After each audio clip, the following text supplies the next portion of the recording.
부활절 이후 우리는 부활에 대해서 지금 말씀 듣고 있습니다.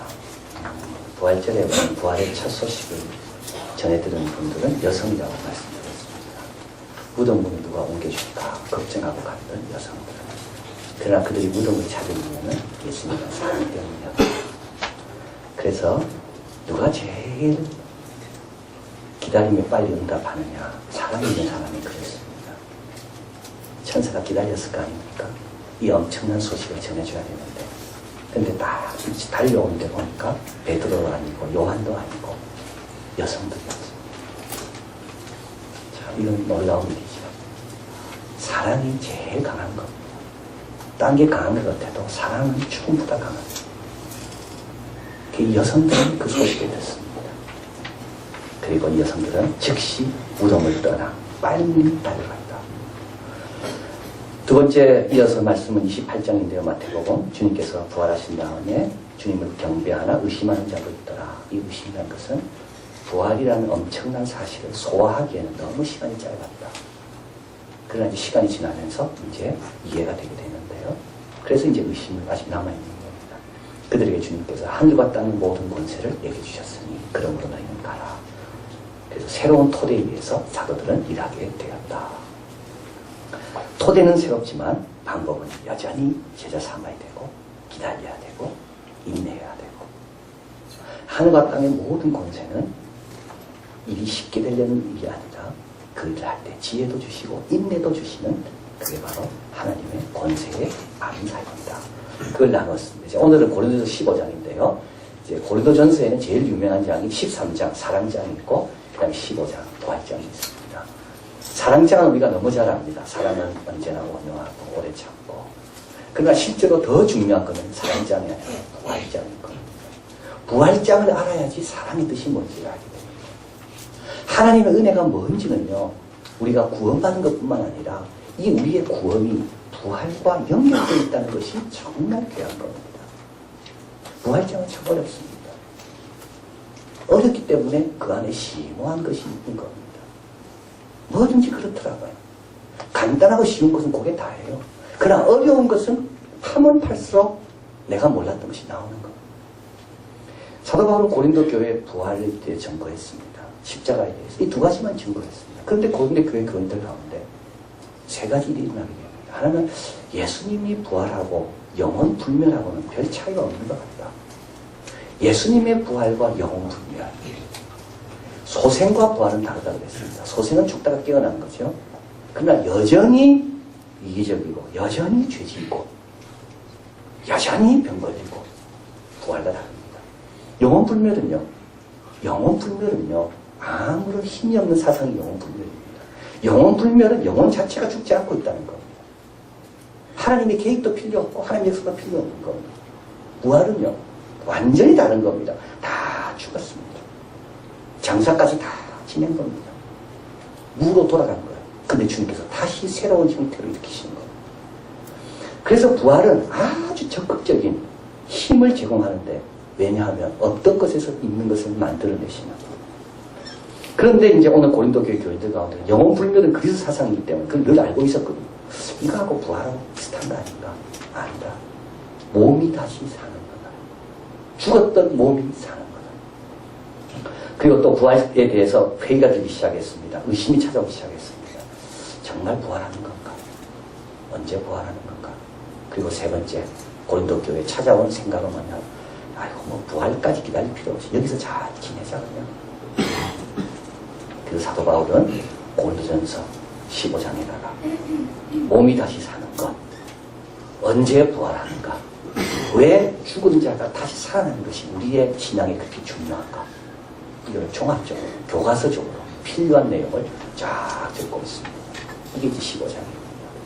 그래서 오늘 본문에서 사도 바울은 먼저 부활은 복음의 근간이다. 우리 신앙의 근간이다. 부활이 무너지면 다 무너진다고 이야기합니다. 14절 같이 한번 봐볼까요? 같이 14절 있습니다. 앞에 있습니다.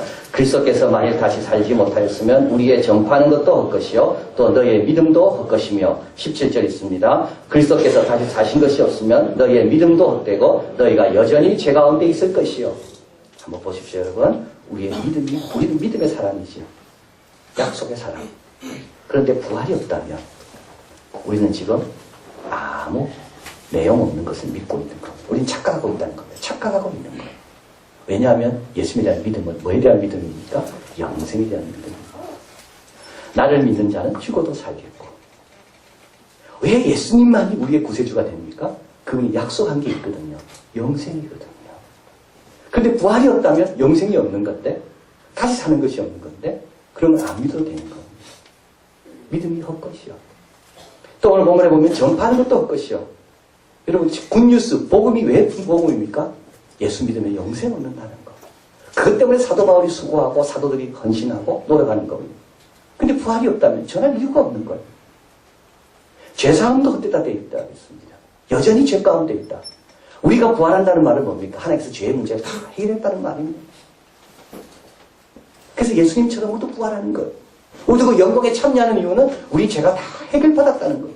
근데 여전히 죽는다는 말은 뭡니까? 아직까지 그 문제가 해결이 안 됐다는 거예요. 그래서 부활신앙이 무너지면 다 무너지는 겁니다. 여기 왜 와 있어요? 우리 가운데 세상에서 제일 불쌍한 사람이 오늘 이 시간에 와 있는 사람들이에요. 선교사인데 제일 불쌍한 사람들이에요. 선교를 위해서 헌금하는 것이 제일 아까운 거예요. 헛된 데 헌금하는 거지. 왜냐하면 전파에도 내용이 없는 거니까. 이제 사도 바울이 이야기하는 거. 너 부활 쉽게 생각하지 마라. 부활이 없으면 아무 의미도 없다. 내가 맹수와 싸우는 것도 의미도 없다. 내가 복음을 전하기 위해서 이렇게 노력하는 것도 아무 의미가 없다. 복음 자체가 아니니까.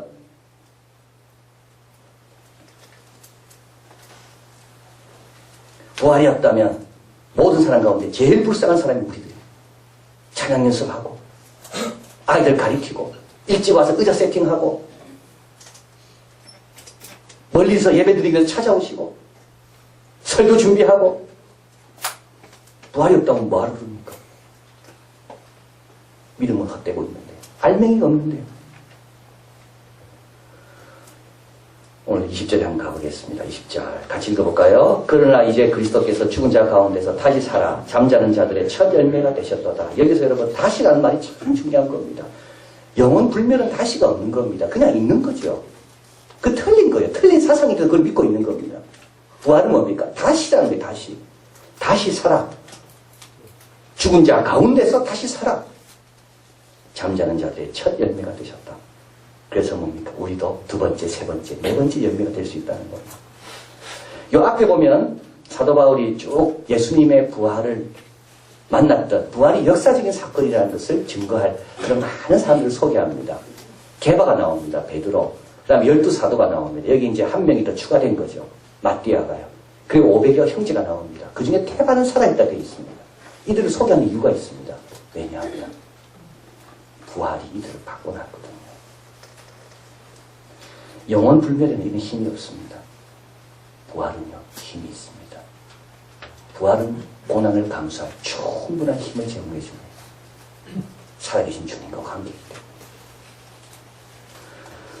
자, 그래서 사도 바울은 너희들이 부활 문제를 그렇게 쉽게 생각하는데 그렇지 않다. 부활이 무너지면 모든 것이 다 무너진다. 뭐부터 세우라? 부활 신앙부터 챙겨라. 부활이 그만큼 우리에게 중요하다. 두 번째로 언제 부활할 건가에 대해서 오늘 보면서도 이야기합니다. 그럼 언제 부활할 건가 우리는? 가볼까요? 우리 23절 앞에 스크린에 있습니다. 그러나 각각 자기 차례대로 되리니 먼저는 첫 열매인 그리스도요. 다음에는 그리스도 강림하실 때 그에게 붙은 자요. 그 후에는 나중이니 저가 모든 정사와 모든 권세와 능력을 멸하시고 나라를 하나님 아버지께 바칠 때라. 자 보십시오. 이제 그러면 언제 부활하는가? 언제? 주님 다시 오실 때입니다. 주님 다시 오실 때 예수님은 이미 부활하셨고 첫 열매로. 그리고 예수님에 붙은 사람은 주님 재림하실 때 죽어있는 사람. 그리고 나중이라는 사람은 누구냐면 주님 강림하실 때 재림하시는 거죠. 그때 살아있는 사람. 이렇게 차례대로 부활한다는 거. 이렇게 부활합니다. 같이 부활하지만 주님이 먼저 부활하신 분이고. 그럼 그때는 언제 순간인가 하면 우리 하나님께서 모든 정사와 예수님께서 권세들을 다 멸하시고 무릎 꿇게 하시고 다스린 다음에 하나님 아버지께 올려드릴 때가. 이때가 언제입니까? 주님 다시 오실 때라는 겁니다. 그때 우리도 부활한다는 겁니다. 그때까지 어떻게 해야 되나요? 그때까지 잘 참아요. 오늘 본문에 보면 이런 말이 나와 있습니다. 25절 같이 읽어볼까요? 저가 모든 원수를 그 발 아래 둘 때까지 불가불 왕노릇 하시리라. 자, 이 불가불이란 말이 무슨 뜻입니까? 이런 왕노릇은 진짜 어렵다는 거. 마지막 때 왕노릇하는 건 쉬워요. 모든 정사와 권세를 한순간에 멸망시키고 붙잡고 그건 쉬워요. 그러나 그때가 오기까지 참아야 되고 기다려야 되고 문을 두들겨야 되고. 근데도 그분은 여전히 왕으로서 하고 계신다는 거. 그거를 우리가 믿어야 된다. 그분이 불가불. 그분도 그런 왕노릇은 너무 힘든 일이에요. 그럼에도 불구하고 사랑하셔서 기회를 주려고 왕 그렇게 다스리고 계신 동안에 우리들은 어떻게 하라고? 우리도 그 다스림에 그 인내를 본받아서 그분의 다스림을 잘 받을 겁니다. 맨 나중에는 사망이라고 그랬습니다. 맨 나중에. 이것도 아주 중요한 뜻이죠. 뭐냐면 그때까지 우리에게는 사망이 있다는 거예요. 주님께서 다시 오실 때 그때 사망도 멸망하게 되는데 그때까지 우리에게 뭐가 있다고? 사망이 남아있다고. 그러나 그 사망은 달라졌습니다. 저한 칼빈이 얘기하면 우리는 몸을 가졌기 때문에 우리는 다 죽게 되었다. 그러나 사망은 우리에게 상처를 주지만 우리에게 위협이 되지는 못한다. 사망은 우리 안에 있지만 우리를 다스리지 못한다. 우리는 죽지만 죽으면서 새 생명으로 옮겨간다. 사망은 여전히 우리에게 문제가 되지만 사망은 그렇게 결정적인 것은 못 된다. 그래서 우리는 하나님께서 이제 사망을 남겨두신 이유는 사망은 우리에게 교훈의 자리가 되는 겁니다. 교훈의 자리. 어떤 교훈이요? 인생이 짧다는 교훈. 어떤 교훈이요? 죽음 앞에도 내 믿음이 견고한지를 한번 테스트해보는 그 좋은 자리요. 자, 그래서 사도 바울은 이야기합니다. 부활이 이렇게 중요하다. 복음의 근간, 복음의 내용은 부활한다는 데 있는 거다. 그래서 굿뉴스다. 그리고 우리 모두 부활할 것인데 그때가 될 때까지 주님 왕도로 타는 것을 믿고 우리도 잘 견디고 사망이 오더라도 겁내지 말고 사망이 상처를 주지만 우리에게 그렇게 치명적이지 않음을 믿고 오히려 주님께 영광을 돌려라. 자, 그리고 이제 마지막으로 그럼 부활 때 어떻게 될 건가? 우리 본문에 이제 또 넘어갑니다. 쭉 뒤로 가면 35절 같이 있습니다. 누가 묻기를 죽은 자들이 어떻게 다시 살며 어떠한 몸으로 오느냐 하리니. 자, 그러면 부활할 때 어떻게 될 건가? 주님 재림하실 때 우리 부활한다 하는데 그때 우리의 몸은 어떤 모습일까? 초대교회부터 이런 질문이 있었습니다.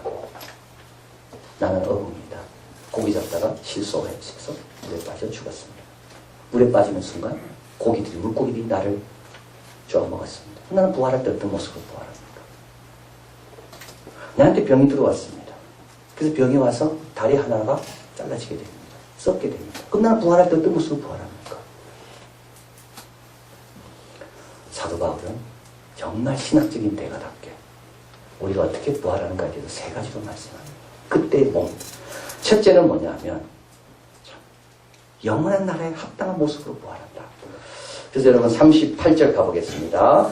하나님이 그 뜻대로 저에게 형체를 주시되 한 종자에게 그 형체를 주시느니라. 39절에 있습니다. 육체는 다 같은 육체가 아니니 하나는 사람의 육체요, 하나는 짐승의 육체요, 하나는 새의 육체요, 하나는 물고기의 육체라. 40절 하늘에 속한 형체도 있고 땅에 속한 형체도 있으나 하늘에 속한 자의 영광이 따로 있고 땅에 속한 영광이 따로 있으니. 41절 해의 영광도 다르고 달의 영광도 다르며 별의 영광도 다른데 별과 별의 영광이 다르도다. 참 너무 놀라운 발견 아닙니까? 이건 무슨 말이냐면 새의 형체가 있다는 거예요. 하나님이 새를 지을 때는 새는 날아야 되기 때문에 날도록 지었다는 거예요. 물고기를 지을 때는 물고기는 물속에 둬야 되기 때문에 물속에 합당하게 지었다는 겁니다. 하나님은 새를 만드시면서 날지 못하도록 그렇게 만드는 분이 아니라는 겁니다. 하나님은 너는 물속에 있으라고 두면서 물속에 생존할 수 없도록 짓는 분이 아니라는 겁니다. 고래를 만드실 때는 이 고래는 물속에서 잘 생존하도록 그렇게 만드시고 하나님께서 이 새가 날았으면 좋겠다라고 생각하며 새를 만드실 때는 새에게는 강한 날개를 쥐어서 잘 날 수 있도록 지으셨다는 겁니다. 우리 하나님은 우리를 만드실 때 각자 환경에 적합하도록 만드신다는 거예요. 그래서 부활의 몸이 어떤 몸이라고요? 영원히 살 하나님의 자녀로 영원히 행복하게 살 그 몸에 합당하게 키우신다는 겁니다. 그래서 여러분 50절에 가보겠습니다. 같이 읽어볼까요?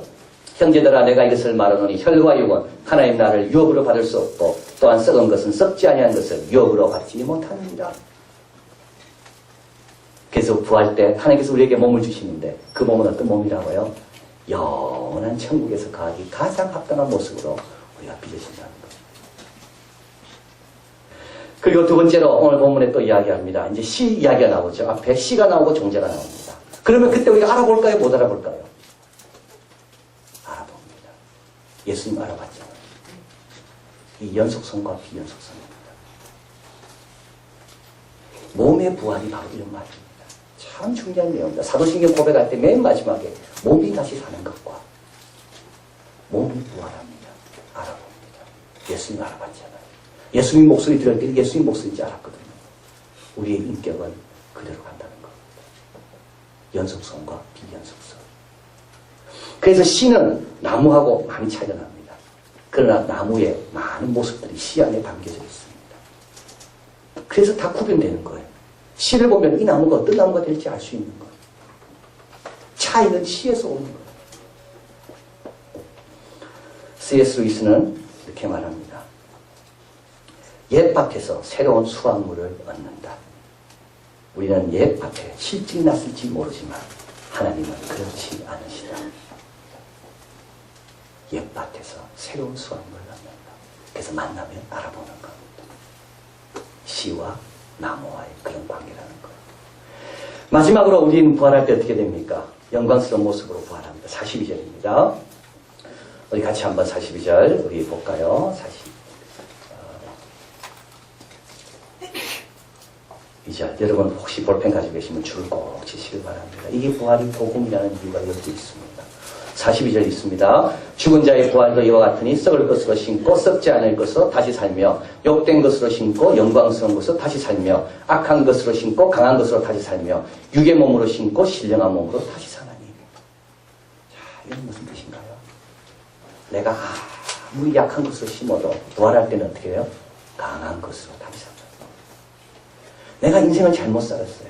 그래서 평생 후회할 일밖에 안 했어. 썩은 것밖에 안 심었어요. 근데 부활할 때는 어떻게 돼요? 영광스러운 썩지 않는 것을 다시 산다는 거. 육을 심었습니다. 강도처럼 십자가에 달린 강도처럼. 그러나 부활할 때는요. 낙원에 합당한 모습으로 부활한다는 겁니다. 그래서 여러분 우리 51절 한번 가볼까? 같이 있습니다. 보라 내가 너희에게 비밀을 말하노니 우리가 다 잠잘 것이 아니요 마지막 나팔에 순식간에 호련히 뭐 어떻게 변해요?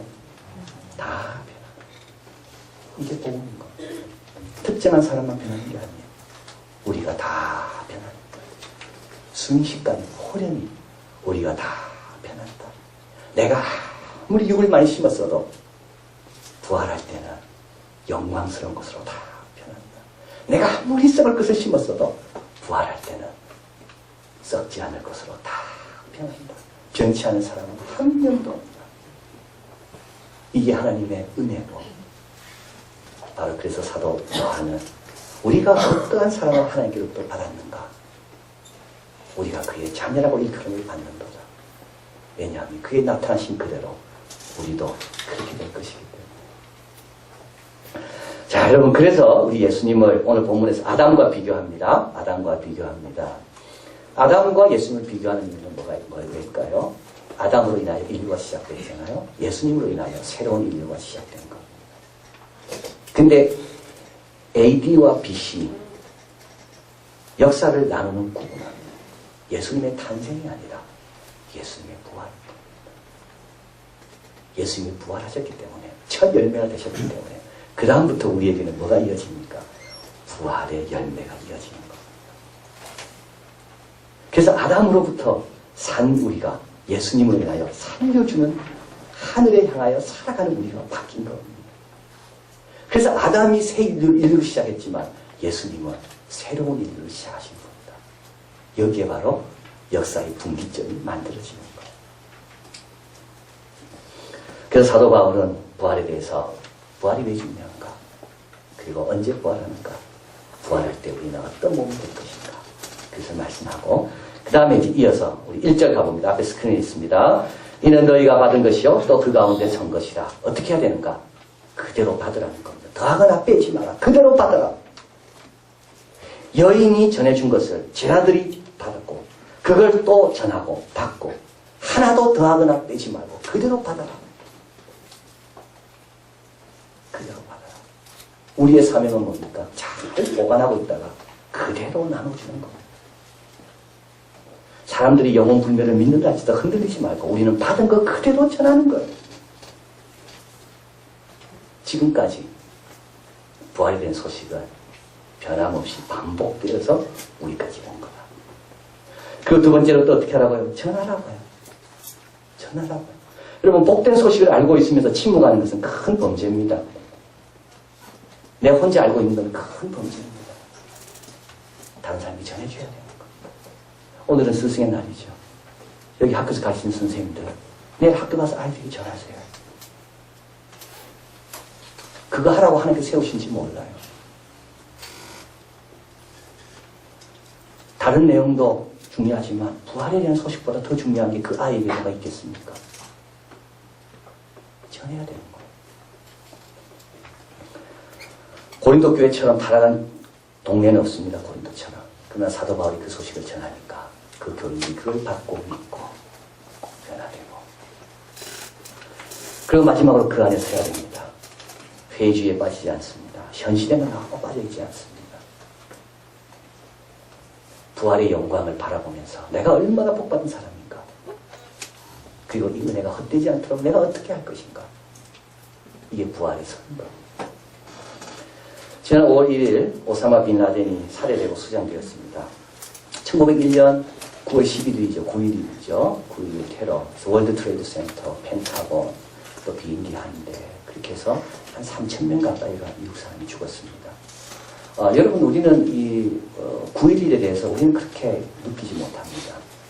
그러나 미국은요. 이 9.11 3,000명이 죽었습니다. 오전 8시 45분에 월드 트레이드 센터에 부딪히고요. 많은 아이들은요. 그날 자기 부모님이 자기를 데리러 올 줄 알았습니다. 학교 끝나고 기다렸는데 부모님이 오지 않아요. 월드 트레이드 센터에서 죽은 거예요. 그 이후로요. 비행기 탈 때마다 신발을 벗어야 되고 허리띠를 풀어야 됩니다. 그 이후로 100m 이상 액체는 비행기 밖으로 못 들어갑니다. 모든 건물, 우리 청년들하고 시카고도 가면 우리가 느끼는 거지만 큰 건물 지하에 들어갈 때는 차 밑을 다 검사합니다. 사회가 이렇게 변한 겁니다. 오사마 빈 라덴은 미국을 얼마나 조롱했는지 모릅니다. 미국 사람들은 행복과 삶을 너무 좋아한다. 그래서 약해질 수밖에 없다. 우리는 죽는 걸 좋아한다. 우리는 그래서 강하다. We love to die. 그래서 미국 사람 너희들은 You love to live. 너는 살고 싶기 때문에 너는 비겁해진다. 근데 우리는 죽는 게 좋기 때문에 비겁하지 않다. 미국을 얼마나 조롱했는지. 근데 오사마 빈 라덴을 잡는데 클린턴, 조지 부시, 바락 오바마 일관성 있게 추적했습니다. 파키스탄의 그 휴양 도시에 오사마 빈 라덴이 있다는 것을 한 50% 확신을 가졌습니다. 100% 아닙니다. 오사마 빈 라덴을 어떻게 할 건가? 바락 오바마가 고민했습니다. 세 가지 방법이 있었어요. 하나는 더 기다릴 건가? 두 번째는 멀리서 포격을 해서 아예 그냥 전소시켜버릴 것인가? 그러면 빈 라덴이 죽은지 알 수가 없습니다. 세 번째는 팀 6를 보낼 건가? 특수요원을 고민 많이 했습니다. 그때 일단은 확증은 아직 없어요. 50%밖에. 팀 6를 보냈습니다. 그리고 40분 만에 다 종료되고 헬기를 다 타고 이들이 떠나면서 우전을 보냈습니다. 무사귀양. 한 명도 죽지 않고.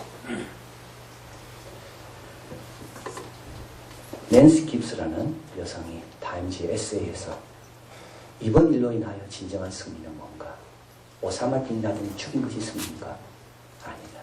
진정한 승리는 미국은 변하지 않았던 데 있다. 오사마 빈 라덴은 우리를 겁주면 미국이 변할 줄 알았습니다. 중동에서 철수할 줄 알았어요. 이민자를 안 받을 줄 알았어요. 근데 이민자는 더 늘어나고 비행기는 여전히 뜨고 평화봉사단의 지원자는 더 많아지고 해병대 지원자는 더 많아지고 한 아이가 이렇게 트위터에 글을 올렸습니다.